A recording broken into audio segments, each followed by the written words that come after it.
Very good morning and welcome to Rise and Shine. It's the Thursday edition and we're super delighted to be here with you. I do like to believe you had an interesting night of rest and of course you're ready to kick it in this beautiful Thursday morning and enjoy the rest of the working hours. I know a lot of us are still trying to tick off the boxes that we set out, to fill in the very first day of the week, talking about Monday. But regardless of where you are, you still have 48 hours today and to a large extent tomorrow to make sure that you're able to fulfill the set goals for the week. My name is Francis Oyima Edet. Good to welcome you. Okay, and my name is Davina Praise Omang. I'm so glad to be here, Francis. But you were talking to them about goals set. Have you been able to achieve any goal you set for this week? It's almost the weekend. Oh God, have I been able to achieve any goal I set for this week? Yeah, I've been able to.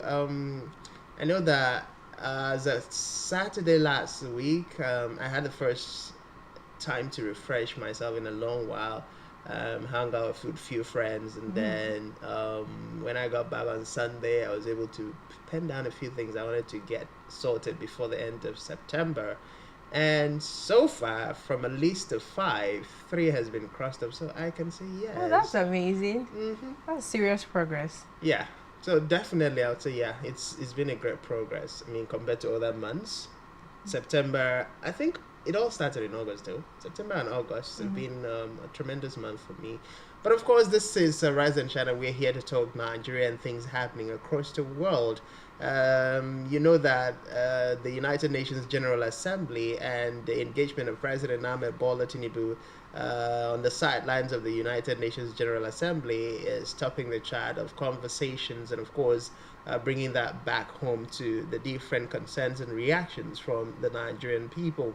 Of course, widely, the president's speech at the UN, his very first appearance, was widely commended, but then Nigerians are calling for the president to come back just as the General Assembly is over to begin the implementation process, so we could have those beautiful ideals that the president was preaching to the world leaders really happening in Nigeria. As far as security is concerned, a lot is happening that requires the president's attention. A lot is happening that requires the political will, that requires enough investment into the armed forces for us to be able to sustained an efficient and effective onslaught against non-state actors. Yes, definitely, I agree with you. Like you stated before, Nigerians are really excited at the speech that the president made. He has stated some facts, like we spoke about on the show yesterday. He has stated things that the country needs in order to progress economically and security-wise, but it is also necessary that he comes back home. So I have to lend my voice to Nigerians as well. It's also necessary that he comes back home so that implementation can begin. Well, it's necessary, and we can't wait to have a president back. Let's get to see the renewed hope agenda actually being, kick-started. But we're starting conversations with a developing story today. We see that the Director General of the National Youth Service Corps, NYSC, Brigadier General Yeshua Ahmed, says one of the core members abducted in Zamfara State while traveling from Uyo, Kwabam State to Sokoto State has been released, with the other 7 still in captivity. Now, and of course, addressing journalists following a stakeholders engagement event in Abuja yesterday, the Director General of the NYSC revealed that the abduction occurred during the night. Yeah, and as a result, he made an NSP to state governments to ensure the safety of corps members by mandating that their travels conclude by 6 p.m. And he further urged them to spend the night in NYSC lodges, military installations, or other designated secure locations to resume their journeys in the morning. But you cannot just, you cannot just tell people that as you're traveling, make sure your journey ends at 5, because you never know what's set on the road for you. Well, I think the NYSC boss is not being realistic. It's not being sensitive to the realities on ground. I mean, you're talking about corps members. They are not the drivers. They are not the owners of the transport companies they're traveling with. They have no control, absolutely, except that they're passengers in that vehicle. So when you are asking corps members to travel latest by 6 p.m. and their travel should end by 6. So let's imagine I'm leaving Akwabam to the northern states that takes about 2 days, 3 days sometimes. And you're telling me my journey should Has to end terminate by 6. at 6 p.m. So let's say by 6 p.m. I'm not even in Benue State yet, or I'm in the middle of nowhere where there are no army formations, no military checkpoints, no secured location for me to sleep in. And then you expect that what should happen? Okay, at that point we should improvise. We should make provisions for ourselves.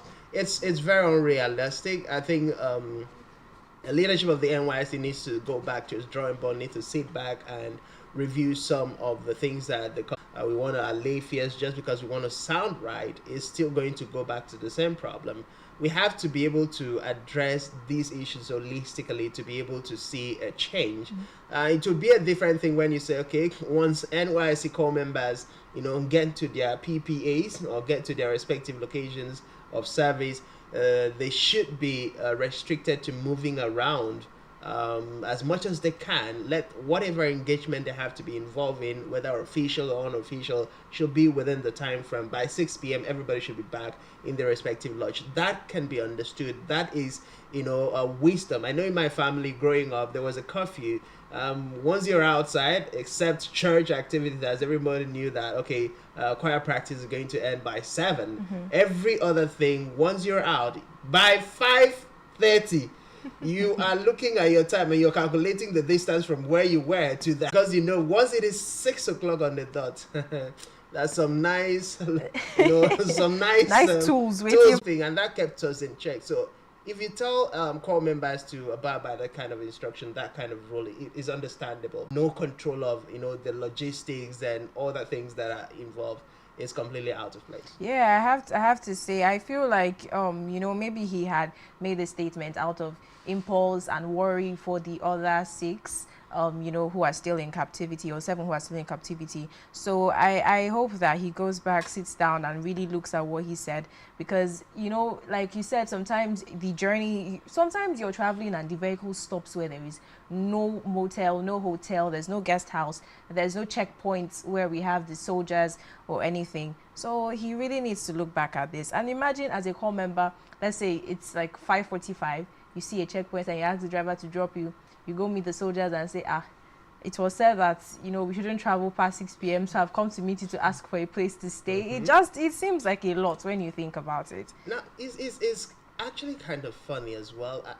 The thought just came. I mean, when you're looking at the kidnapped core members, they were not already serving core members, so they were not wearing the NYSC vest for anybody to say, okay, they were identified immediately. So this doesn't even apply. It could have happened to anybody, traveling the road at that time of the night. So the fact that it just so happened that they were core members traveling in that bus is just a coincidence, we could say.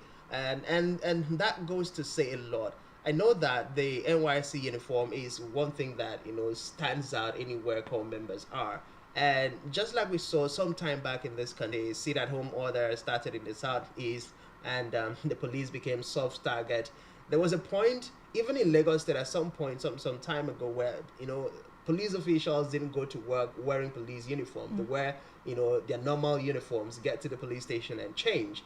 So we have those situations happening just as a precautionary measures. I think it's about time for even core members, as the insecurity spate increases, to consider maybe putting your NYSC vest or putting your NYSC uniforms in your bag. Yeah. You get to your place of primary assignment, or and do what you need to bring out your verse, word, finish your work before you normal ordinary people across that environment.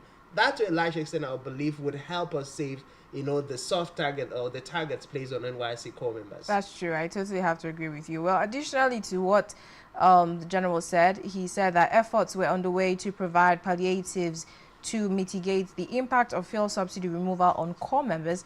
And he also noted that various states had already initiated their own palliative measures to support the young individuals during these challenging times. And I wonder if it is still the 5 cups of rice that we are hearing people complain that they have been receiving since the implementation of these palliatives. Well, your wondering is as good as mine. I mean, if the federal government of Nigeria has not been able to provide sustainable palliative to cushion the effects of fuel subsidy removal on the average Nigerian, what's the guarantee that core members, will be taken care of? But it's a lot more is a lot more painful, is a lot more concern for the core members. I mean, you're looking at people who have moved away from their families, from their friends, their loved ones, to environments, places they do not know Yeah. anybody. So while those around here can, turn around, look at their farm, and maybe those who have been planting, can harvest cassava or do one or two things to get by each day. This other group of persons, the core members, do not have an alternative, unless, of course, to reach back to the family members and seek for urgent 2K, which in this regard wouldn't do much. I mean, how much can 2K do again? Exactly. So the conversation is around urgent 10,000 naira these days. And how many people can afford to send urgent 10,000 naira Right. cross? But so it's a serious concern. And one would expect and hope that the NYSC would do a lot better when it comes to the core members. I know we are told once you're in the NYC, you're a property, certified property of the federal From federal government for government. 1 year. So let's get to see that commitment on the part of government by the provision of, quality, or should we call it quality, or enough palliative that will be able to a large extent address the concerns of the core members. But the thought of it alone, we can say, is the thought taken in the right direction. The implementation thereof will make us as Nigerians and the core members themselves to see whether or not the federal government those prioritizes their safety, their welfare.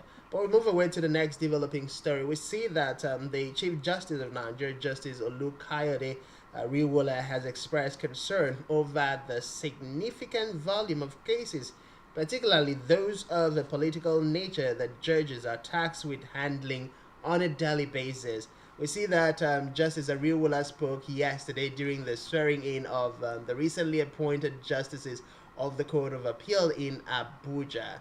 The CJN also advocated a reduction in litigation and a greater emphasis on alternative dispute resolutions method, which are argued would reduce the workload of justices and conserve valuable resources.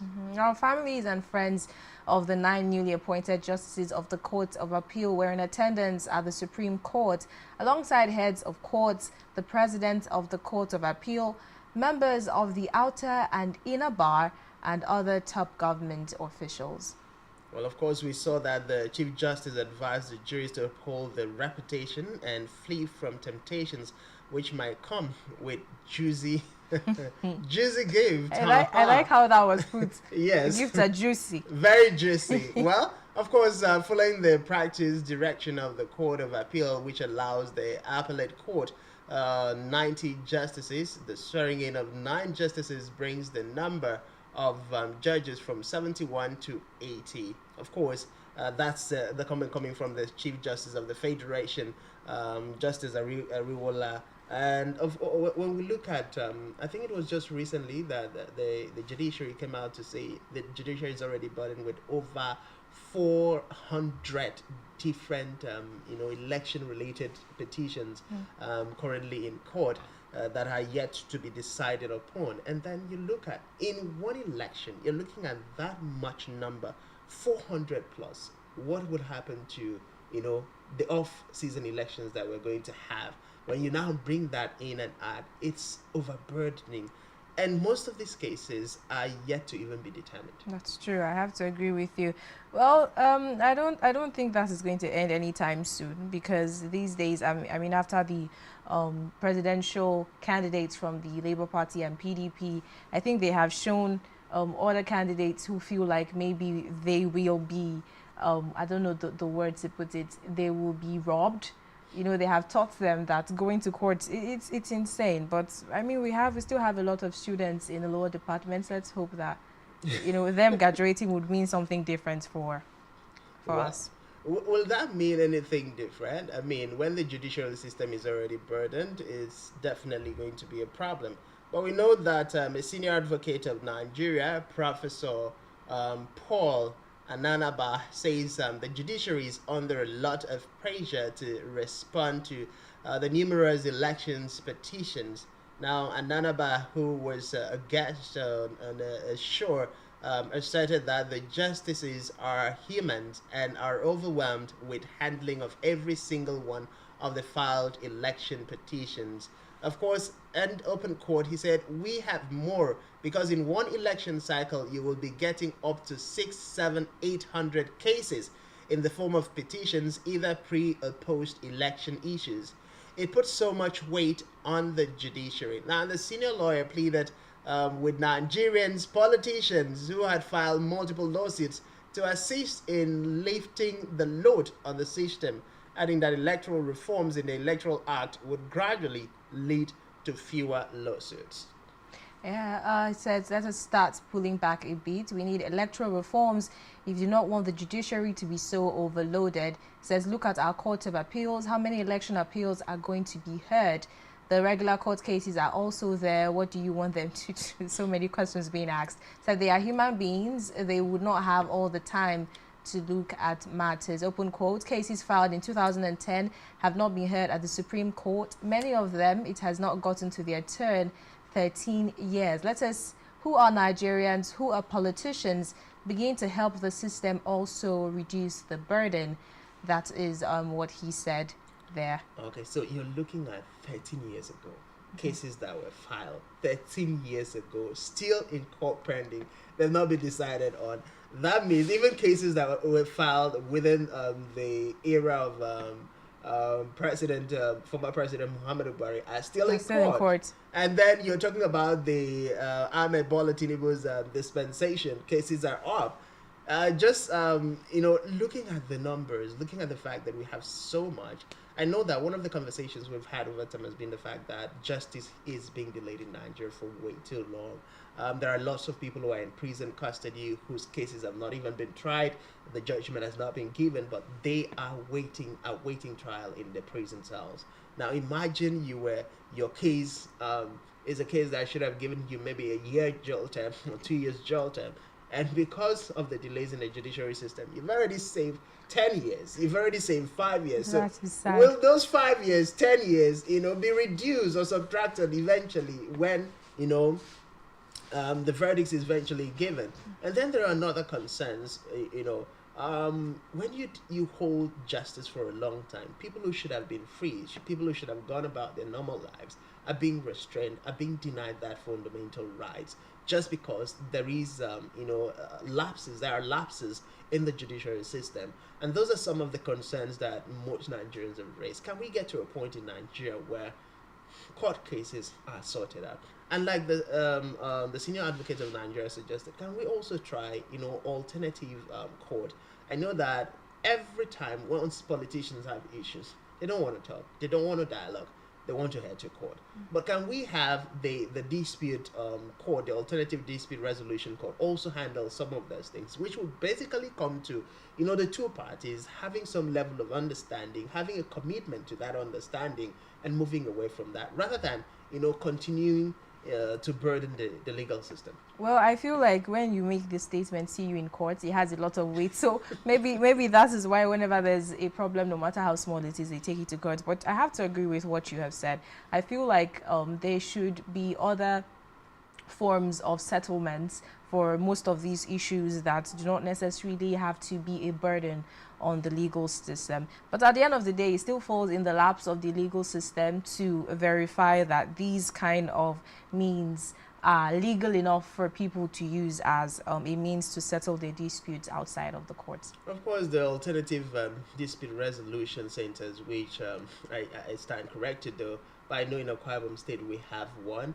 And from my last conversation, it's expected that every state justice department or Ministry of Justice should have a department that is, allocated to alternative dispute resolutions across the federation, and that to a large extent is less cost.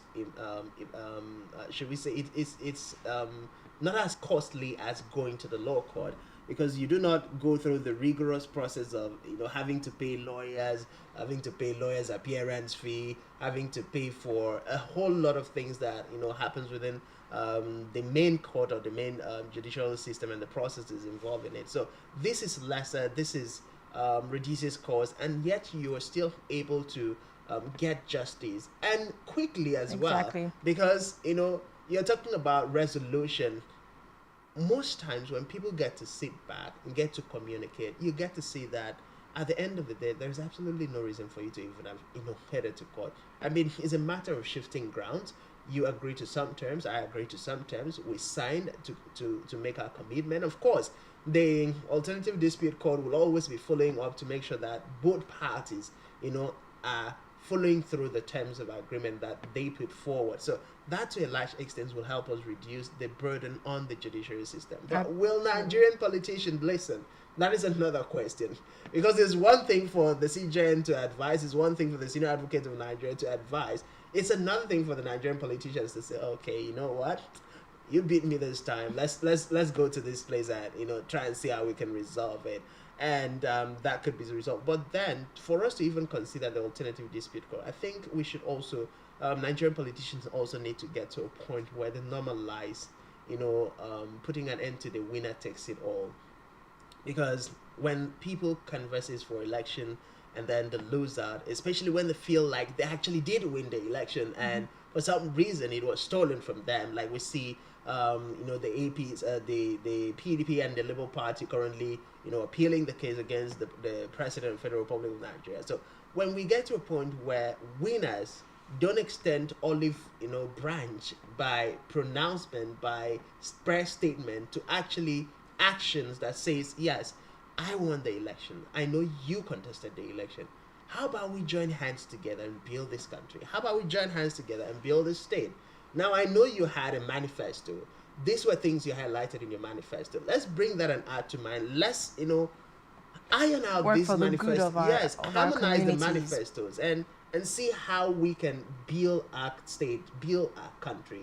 If we get to that point in the politics of Nigeria, then we can say alternative dispute will significantly work. But if we continue with the winner takes it all scenario that's currently, still playing out despite all that Ahmed Bola Tinubu has said during his campaigning period, it's going to take a very big miracle for us to get past it. Yeah, definitely. But because you listen to candidates for elections, and you notice that these different candidates have different goals, and you know that all of those goals, dreams, visions, and missions and aspirations are necessary for the growth of the nation. And you're like, I wish you could come together, join forces, but the influence that power brings. And once you have been crowned winner, it is almost like, you see, I was the better man at the end of the day. So it will take a lot. It is going to be it's going to be a prayer point for that kind of thing to happen eventually in our system, in politics here, where we have two credible people, one who was crowned winner and of course another credible candidate, come together for the purpose of the growth of the nation. It would be beautiful when it eventually happens, if it eventually happens. If it eventually happens, indeed. Well, we do hope, in line with the Renewed Hope agenda, that we get to see a difference happening really soon, because I mean, it's crazy to see that judicial system are not just overburdened, but cases have been lingering for that long period of time, 13 years. A child that was born 13 years ago is almost getting close to finishing secondary school. Exactly. And then people are still waiting for justice to be served. It's a sorry situation. But moving away from that to our next developing story, we see that after the 2023 general elections, and Ahmed Bola Tinubu was announced as president-elect, eventually sworn in as the president of the Federal Republic of Nigeria. The PDP's presidential candidate, His Excellency Alhaji Atiku Abubakar, and the presidential candidate of the Labour Party, His Excellency Peter Obi, appealed the case, saying the mandate was stolen, that the Nigerian people gave them the mandate, but of course INEC rather announced Ahmed Bola Tinubu. We saw the Presidential Election Petition Tribunal sitting on the case by the Justice Haruna Samani's led PEPC. Eventually did give its verdict, reaffirming that Ahmed Bola Tinubu is the President of the Federal Republic of Nigeria. Shortly after that, we saw the presidential candidate of the People's Democratic Party, Atiku Abubakar, and his, Labour Party counterpart heading to the appeal court. Of course, some of the concerns that were raised in court by the two candidates bordered on the academic qualifications of the President Ahmed Bola Tinubu. Of course, we saw that Atiku Abubakar went further to institute a case outside the shores of Nigeria to get fact. Now, the U.S. court has granted Atiku's request and has ordered the release of Tinubu's academic records. Now, according to report, the Northern District of Illinois Court granted the request filed by the presidential candidate of the People's Democratic Party, Atiku Abubakar, seeking the release of President Bola Tinubu's academic records by the Chicago State University. Of course, Justice Jeffrey Gilbert, a U.S. magistrate, gave the ruling on Tuesday, ordering CSU to produce all relevant and non-privileged documents to Abubakar Atiku, the plaintiff, within 2 days. So that judgment was given on Tuesday, which means by the close of work today, Atiku Abubakar will be taking delivery of all the documents, surrounding and involving the academic records of President Ahmed Bola Tinubu. Well, according to the Gen Z, they will say this is seriouser than we thought. We see these candidates going to extreme lengths to actually prove the fact that they are the winners, or they were the winners of the general elections on 25th of February. Let's see where it goes from here. We cannot wait to hear another ruling. We hope to see at the end of the day, the best man receives his crown or keeps his crown, as the case may be. Well, when it comes to elections and petitions, it's always a very dicey situation. The judiciary has been blamed as one of the reasons why Nigeria's democracy is the way it is. It's been said the Nigerian people can vote in people, and then the court would say, no, this is not who the people voted for. And those are arguments that the streets of social media in Nigeria are filled with. Many will tell you that for a long time in the history of Nigeria, we've not had a scenario that played out in Abia State, for instance, when the resident electoral commissioner stood her ground and announced Alex Oti as the winner of the Guba elections in the state. Of course, we're still seeing the movement made by Alex Oti in Abia State, and the reactions on the part of the people are still the same. Will he go on to be the best governor Abia State has ever had? That we cannot say. But do the Abia people appreciate him, his personality, and what he's doing so far? Yes, they do. So these kinds of conversations are things that points to the fact that, okay, this is the will of the people, and this is who the people actually wanted. And whether that person actually comes out to be good or bad, the people will know that, yes, we did choose this person. Exactly. It's like the issue of the Bible where the Israelites demanded for a king, and God said he was not ready to give the Israelites a king, but they pressured on God. And then Saul was given, and eventually, all the scenario that transpired came, and then they returned back to say, oh, we don't want this kind of king. We need a different king before, David came into the picture. So I think we need to get to that point in Nigeria where our institutions are strong enough for the people to trust in. But of course, we also know that, as posited by the CJN, and the senior advocates of Nigeria, that the electoral, laws, especially through the reforms of the 2022 Electoral Act, will significantly, change the game. But one thing is certain, that if we continue to follow through with the different provisions and adhere strictly to those provisions, we will have a lot less petitions after election.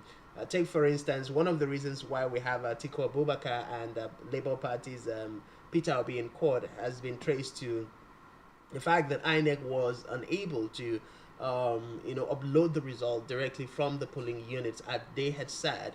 And if that had been done, Nigerians believe that Atiku Abubakar or Peter Obi would not have headed to the court, because they would have known, oh, these are just the reports that were tallied in real time. They were uploaded in real time. Yeah. And so nobody would have said, oh, my mandate was stolen. Nobody would have said the Nigerians people gave me the mandate, and then INEC went and gave some other person the mandate, and all of those conversations would never have seen the light of day. And that relaxed stance is something that, the Ahmed Bola Tinubu's administration needs to work and focus on. We know that the outgone president, Muhammad Buhari, has been praised for one thing.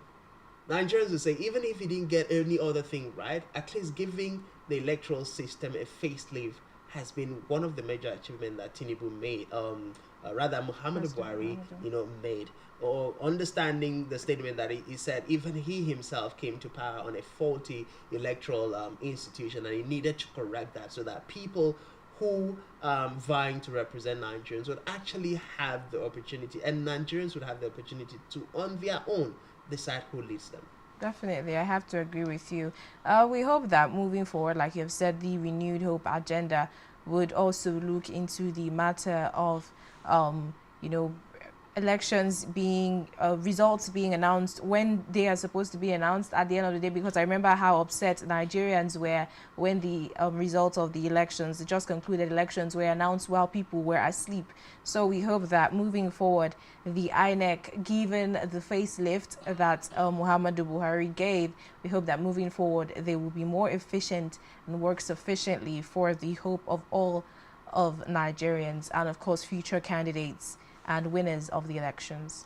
Well, of course, we know that Tinubu's victory is still being contended, and Tiko Abubakar and Peter Obi of the Labour Party and the People's Democratic Party, barely 2 weeks after the Presidential Election Petition Tribunal affirmed the victory of Ahmed Bola Tinubu and the February 25 polls, that these two candidates have already filed 86 grounds of appeal at the Supreme Court to nullify the judgment. Now, the two candidates in separate appeals filed on Tuesday asked the Apex Court to set aside the PEPT ruling and nullify Tinubu's election, describing the verdict as erroneous.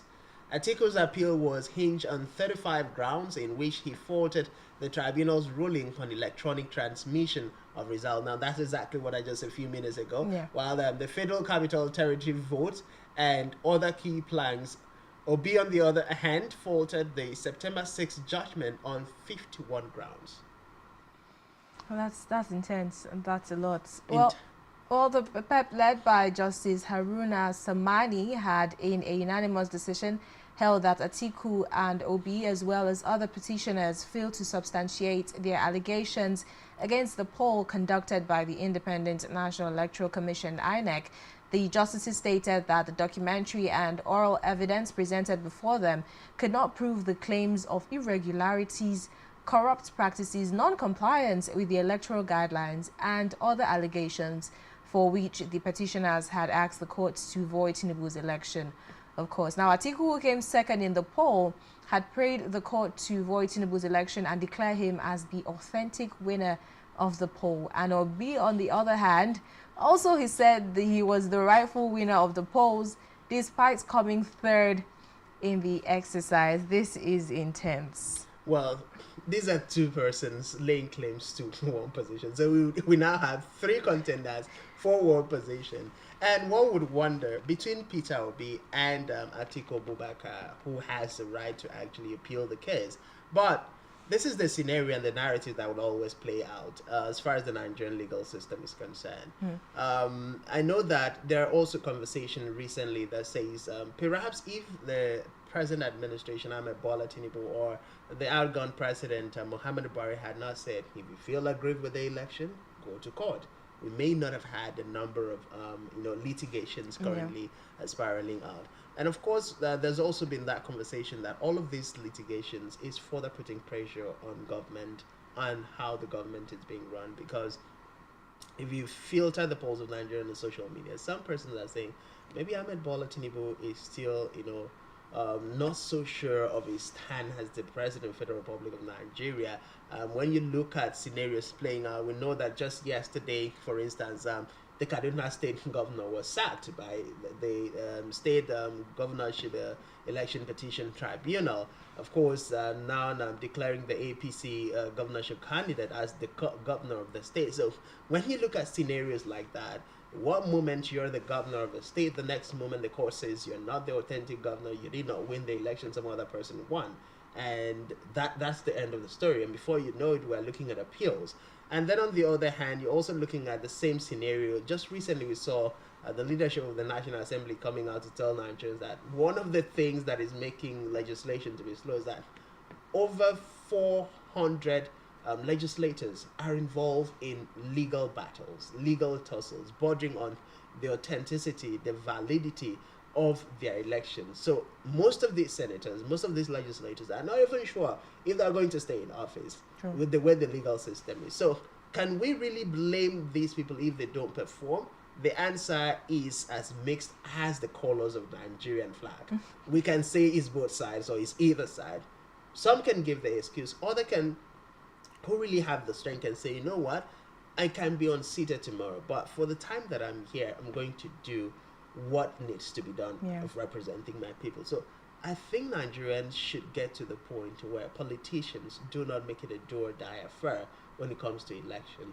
And that also can actually work when we have our institutions in place, and then the Nigerian people can trust that these institutions are not going to be biased. These institutions are not going to bend to someone else's will.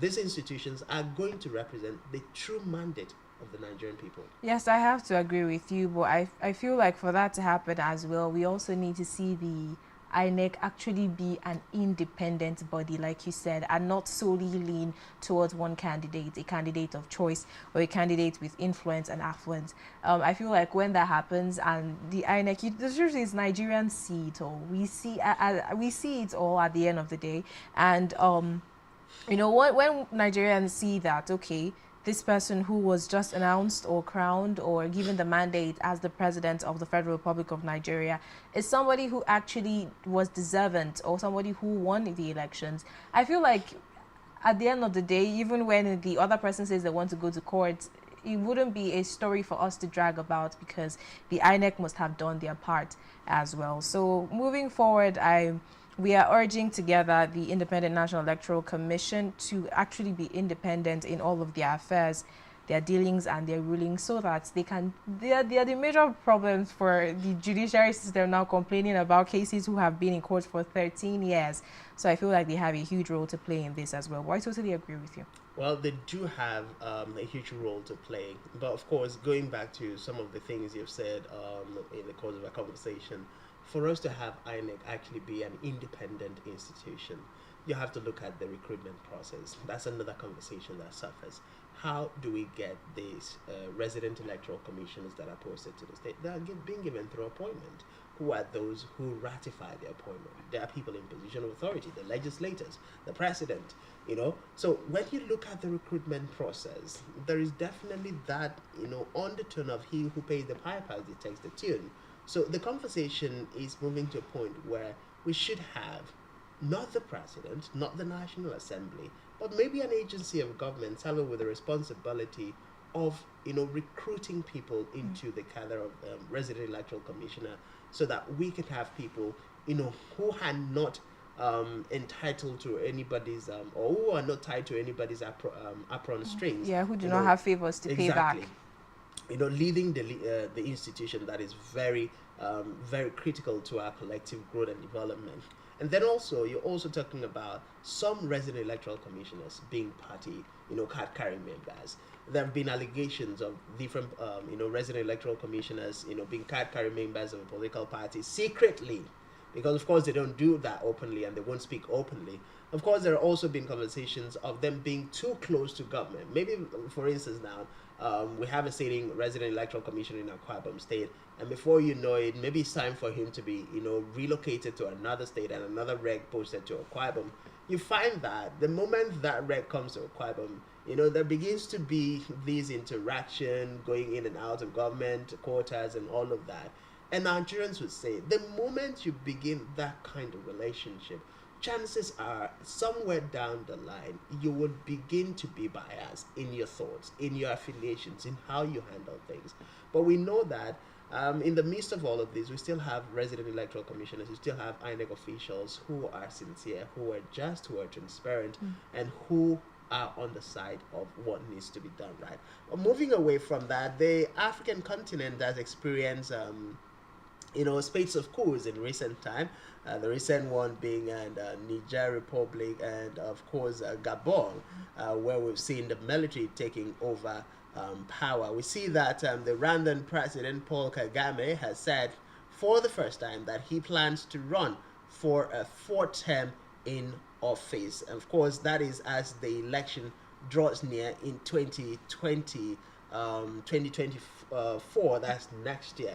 Of course, the announcement of Kagame, some of the reactions that the Nigerians and African people have called on the African Union, the ECOWAS, of course, the regional blocs to speak up at this point. Now, don't forget that just yesterday we were talking about the coups and the reasons why we have military coups in Africa. Nigerians, the Nigerian government, the different countries of Africa are claiming to be practicing democracy. But we see like the likes of Kagame, who had to find a way to restructure the constitution just so he could run for a third term. This is somebody that has been in office already for 2 terms, but has found a way to restructure the constitution just to make himself run for a third term. And who knows, he might be making himself run for a 4th term, a 5th term, as the case may be. These are conversations that have been had over time. Now the ECOWAS is not speaking up to caution Kagame. They are not speaking up to draw his attention to the anomalies in the constitution. They are not speaking up to draw the world's attention to the injustice happening right now. But in the situation that, as a result of his action, the coup occurs, you see the ECOWAS jumping up, the AU jumping up, foreign organizations and foreign countries speaking up. What is happening to the leaders of the world? Why can't we, at the beginning of if we continue to keep quiet, the spades are just going to get coming as the numbers increases. Exactly. It's like the conversation we had the other day. Oh, we're trying to, I was trying to find the term I now remember. Prevention is better than cure. Because now you see all of these things as the ECOWAS. You know that these are the kind of things that lead to uproar. These are the kind of things that lead to like the coups we're talking about now and we're all condemning. So why don't we start monitoring countries like this now? Ask all the right questions. Why are you going for a 4th term? What is so important that you want to achieve that you cannot pass this mandate down to another person? And why is it that just to achieve whatever it is you wanted to achieve, you had to, mend the constitution in a way to favor you to run for as many terms as possible? I feel like I said, and like we all say as Nigerians, it's better to prevent it than to cure it at the end of the day. So this right now, monitoring units should be, put in place. There should be deliberations and conversations with Kagame asking, what do you want to achieve so much that you cannot pass this mandate down to another person? Before we hear now in a couple of months or weeks or after the 4th election, after him running for his 4th term in office, that Rwanda has now also observed another coup, or another coup has happened in Rwanda. It is intense. It is like we're talking about the urge to possess power and the influence that power brings. Well, of course, these are conversations. I mean, it's not just Kagame that has been in power for more than 3 terms. We've had a Cameroonian president who recently just reshuffled, the cabinet just as a precautionary measure after the coup in Gabon. Of course, these presidents are making efforts to stay in power, but then many people would say ECOWAS is a monitoring bloc, is a monitoring body, is just to project some interest. They don't have the power to enforce. But what happens to having dialogues? What happens to formulating policies to ensure that member states of ECOWAS must ensure that if you're a member state, for instance, you must adhere strictly to the ideals of true democracy. And that means if your constitution is to be stated for 2 terms, like we see in the West, 2 terms of 4 years each, across the countries of, member state, it is mandatory that every president must adhere and should adhere. Otherwise, you are not going to be a part of ECOWAS. You're not going to be a part of the regional bloc. You're not going to be a part of African Union. And there should be some level of sanctions meted out as a precautionary measures to stem the tide of people wanting to stay in power for decades. The more these people stay, the more they usurp powers, the more they breach the fundamental rights of the people. And with that comes the need to fight back on the parts of the people. And with that comes the agitation. And eventually this agitation gets out of hand, and then we're talking about violence. I know that President Ahmed Bola Tinubu has said the African continent will not continue to tolerate coups. But Why should the African continent tolerate injustice? Because he also mentioned it in his speech that they're not going to tolerate coup or any democratically elected system of government that is tilted towards perpetrating injustice. And when you talk about injustice, you're talking about persons, individuals, usurping power to the point that they twist for their personal interest, for their selfish interest, the constitutions of the land. Because when they're in the hands of affairs, everybody is buying and kowtowing to them. And the more everybody kowtows to them, that means everybody yields to their, their interests. And then they can use the instrument of the state to further drive home their point. So beyond, the speech by Ahmed Bola Tinubu as the president of the Federal Republic of Nigeria and the chairman of ECOWAS, the conversation is also about the president being able to, bring guidelines to guide ECOWAS member states, ECOWAS member nations, the African Union, other regional blocs, interest organizations to ensure that people practice, countries of the world, countries in the African region, practice democracy as we are seeing in Senate climes. This is the only way that we can, solve the situation of incessant spades that is, gradually becoming the new normal in the African continent.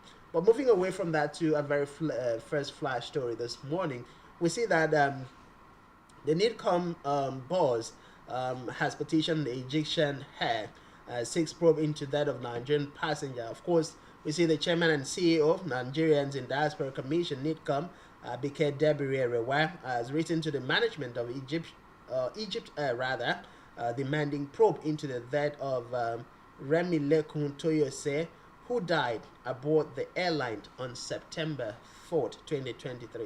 Now, in a letter signed by Debiri, delivered by the Commission's head of media and public relations, Abdul Rahman Balogun, to Madiji Al Aridi, the general manager of the airline in Abuja office, the W. Eriwa described the sudden death of Remi Lekun as sad and painful.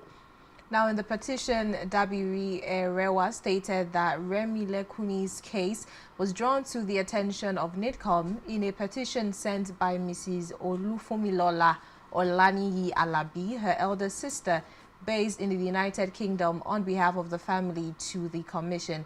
And she said that since the death of Remi Leku aboard the airline from Lagos to Cairo, the management of the Egypt Air has not deemed it fit to contact any member of the family nor her next of kin as contained in her particulars before boarding the aircraft. Open quote says it is surprising that Egypt Air management has not deemed it fit to contact any members of Remi Lekun's family to break the sad news to them nor condole with them. It has not responded as well to NID competition since Wednesday, September 13th, 2023, the statement added. Now, these are a whole new different frontiers. A passenger boards an aircraft, ends up dead at the end of their journey, and the aircraft doesn't deem it fit to reach out to the family, doesn't deem it fit to release her particulars to the Nigerian embassy. And you ask questions: what could have possibly happened for somebody who traveled, left her home, held and hearty, boarded an airplane to travel to further her studies, and then on getting to where she's supposed to alight, she's taken out, wheeled out, dead. A lot of questions are being asked. What transpired between the time the aircraft left Lagos State and got to its destination? Why is the aircraft management not being able to reach out and do the due processes that are involved?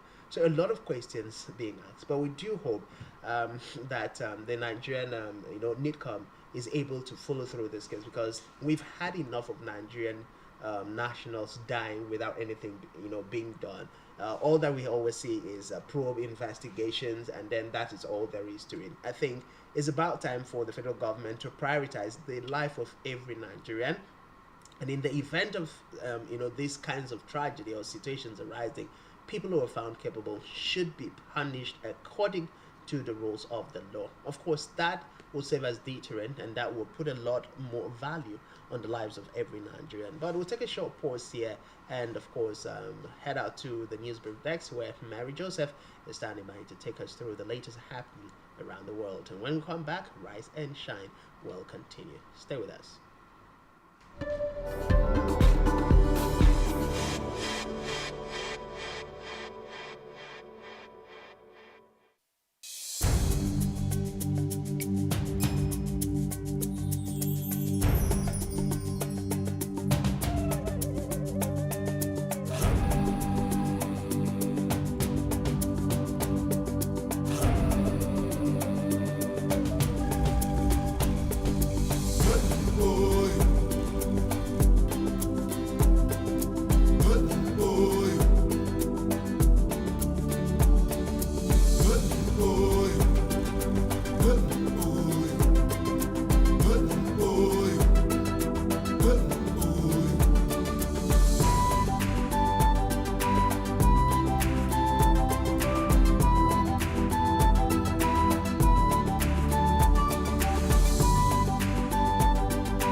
states and government, Secretary General, delegates. Disasters in Lagos, Nigeria today as Spectrum wants to recover from the lapses in Plateau County.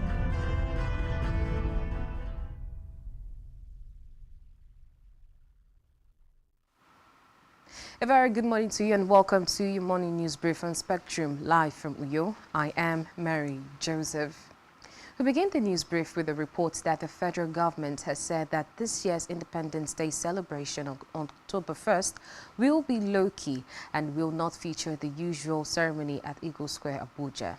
The Secretary to the Government of the Federation, George Akume, who revealed this to State House correspondents after closed-door talks with Vice President Kashim Shettima at the Aso Rock Villa, Abuja, said this year's Independence Day would be a time for reflections to think very deeply as a people and the journey forward.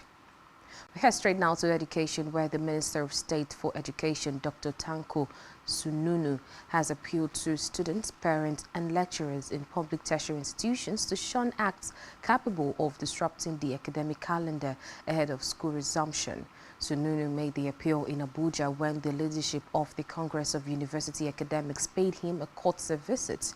The minister said exercise of pedestrians would be in the best interest of all stakeholders, as well as the stability of the system, adding that his ministry is having constructive dialogue and consultations with stakeholders over the welfare of students and staff, as well as the provision of infrastructure in the nation's tertiary institutions.